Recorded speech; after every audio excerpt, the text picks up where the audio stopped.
Les amis, aujourd'hui je dois malheureusement vous annoncer une bien triste nouvelle.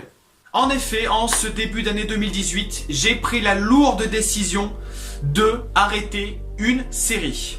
J'ai pris la décision d'arrêter le manga Platinum End.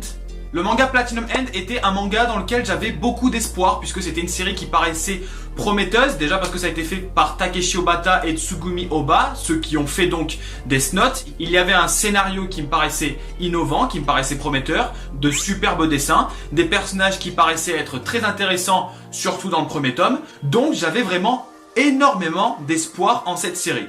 Et malheureusement, plus j'ai avancé dans Platinum End, et plus j'ai été déçu par ce manga. Non pas par le scénario, parce que le scénario reste bon, malgré le fait que le scénario avance trop lentement. Il y a beaucoup de phases de dialogue, de blabla, des phases qui sont inutiles parce que les dialogues n'amènent à rien, c'est des dialogues qui sont complètement inutiles. Et franchement, la longueur en fait de la lecture devient insupportable. Moi réellement, j'avais envie de m'endormir, je lisais Platinum End. J'étais sûr de m'endormir et de même dormir très profondément. Voilà, je me suis ennuyé dans cette lecture, même si, j'insiste bien, le scénario, il reste quand même assez innovant.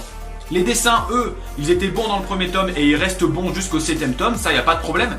Mais le problème, en fait, principal, c'est les personnages. Et c'est surtout le personnage principal qui est Mirai. Mirai, il faut savoir, de base, dans le manga, il a tous les pouvoirs qui sont possibles à avoir, en fait. Il a absolument tous les pouvoirs. Il peut tous les maîtriser. Mais Mirai, c'est un gentil. Et quand un gentil fait quelque chose de méchant, il devient un méchant. Évidemment, c'est connu. Et donc Mirai, il n'a pas envie de devenir méchant. Ça a envie de rester un gentil. Ça a envie de rester une fiotte. Et donc, par conséquent, Mirai va prendre la décision, il va faire le choix de utiliser quasiment aucun de ses pouvoirs. Puisque même le méchant de l'histoire, Mirai ne veut pas le tuer. Non, parce que tuer une personne, vous comprenez, c'est mal. Surtout quand on est une fiotte comme Mirai. Par conséquent, ça en fait, ça m'a saoulé. Voir Mirai avoir plein de pouvoirs, se servir de aucun d'entre eux.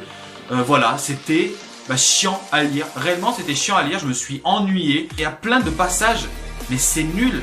Plein de passages en fait qui sont inutiles, qui ne servent à rien. Il y a beaucoup de blabla, donc on se dit c'est bien, ça va me prendre beaucoup de temps à lire ce manga, donc c'est génial, je vais en avoir pour mon argent. Mais au final, les dialogues n'aboutissent à rien. Les dialogues ne servent à rien, si ce n'est, comme je l'ai dit, qu'à vous endormir. Donc voilà, c'est un peu un tout qui malheureusement... je dis bien malheureusement parce que j'avais tellement d'espoir en ce manga, c'est fou, quand j'ai commencé le premier tome, même le deuxième tome, c'était très bon. Et malheureusement, après c'est devenu du grand n'importe quoi, c'est avec la fiotte de Mirai, c'est franchement du grand n'importe quoi. Et c'est très dommage, mais j'ai décidé d'arrêter définitivement cette série. N'hésitez pas d'ailleurs à me dire dans les commentaires si vous aussi, il y a une série en laquelle vous aviez beaucoup d'espoir, vous avez placé beaucoup d'espoir. Et au final, au fur et à mesure que vous aviez acheté les tomes, vous vous êtes rendu compte que cette série, elle n'était pas faite pour vous. N'hésitez pas à me le dire dans les commentaires. Salut tout le monde!